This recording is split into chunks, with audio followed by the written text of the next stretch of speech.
বন্ধুরা, সকাল সকাল ছাদে চলে এসেছি। দেখুন, এই যে ড্রাগনের যে সমস্ত ডালগুলো বেরোচ্ছে এখন, সেই সমস্ত ডালগুলো কিন্তু আপনাদেরকে কেটে দিতে হবে। এই যে এইভাবে কিছুটা ডাল সমেত একটু কেটে দিন, 1 ইঞ্চির মতো। যেখান থেকে ডালটা বেরোচ্ছে না, সেখান থেকে 1 ইঞ্চির মতো কেটে দিতে হবে। দেখাচ্ছি আমি। এই যে কেটে দিলাম এইভাবে। এই যে এখানটাতে ছিল, এরকম করে কেটে দিলাম। তো এইভাবে কিন্তু আপনাদেরকেও কেটে দিতে হবে। কেটে দিলে কি হবে, এই ডালটাতে আবার কুঁড়ি আসবে। তো আবার যেমন এইটাও কেটে দেব, এটাও কেটে দেব আমি। আমার কাঁচির এখন অবস্থা খারাপ। এই যে এখানেরটিও আমি কেটে দিলাম। এই যে দেখুন, এখানেরটি আমি কেটে দিলাম। তো এইভাবে আপনাদেরকে কিন্তু কেটে দিতে হবে। না কেটে দিলে এই ডোগাটাতে কিন্তু ফুল আসবে না। আবার এই খানিকটা নিয়ে কাটতে হবে, তাহলে কি হবে, এই ডালটাতে কুঁড়ি আসবে। তো এইভাবেই এখন কিন্তু ড্রাগনের আর ডাল বেরিয়ে কোনো লাভ নেই।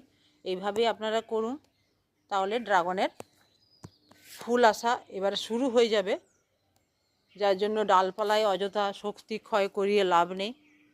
হালকা পাতলা করে জল, খোল জল আর হাড় গুঁড়ো শিংকুচি, এই হচ্ছে আমার ড্রাগনের খাবার। আশা করি এই বছর আমি অনেক অনেক বেশি ড্রাগনের ফুল পাবো এবং ফলও পাবো। গত বছরও অনেক পেয়েছি, সেটাও কম কিছু না। কিন্তু এই বছর একটু ড্রাগনের পরিচর্যাটা খুব ভালোভাবে করেছিলাম। একটু জায়গাগুলো একটু বেশি বড় করেছি, পাতা পচা সার তলায় প্রচুর দিয়েছি। তারপরে অল্প মাটি দিয়ে, মাটিটা ওইটাই আছে, আর মাটি আর বাড়াইনি।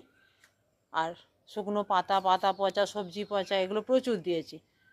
তো আশা করি এইবারে আরও অনেক অনেক বেশি ড্রাগন ফুল এবং ফল পাবো। ফুলটার কথা কেন বলছি, ড্রাগন ফুলটা তো কোনো কাজে লাগে বলে হয়তো জানি না, লাগতেও পারে, আমার জানা নেই। কিন্তু ড্রাগনের ফুলটা দেখতে খুব ভালো লাগে। আপনারা যাদের বাগানে আছে ড্রাগনের ফুল বা যারা দেখেছেন তারা জানেন যে সন্ধেবেলায় ফোটে আর কি অপূর্ব, কি বড়, খুব ভালো লাগে। যার জন্য আমি ফুলের কথা বলছি। আজ রাখি। এইভাবে ড্রাগনের পরিচর্যা করুন। কেমন লাগলো অবশ্যই জানাবেন। আর হ্যাঁ, সাবস্ক্রাইব না করে কিন্তু যাবেন না। গাছ করুন, খুব ভালো থাকুন। দেখা হবে পরের ভিডিওতে।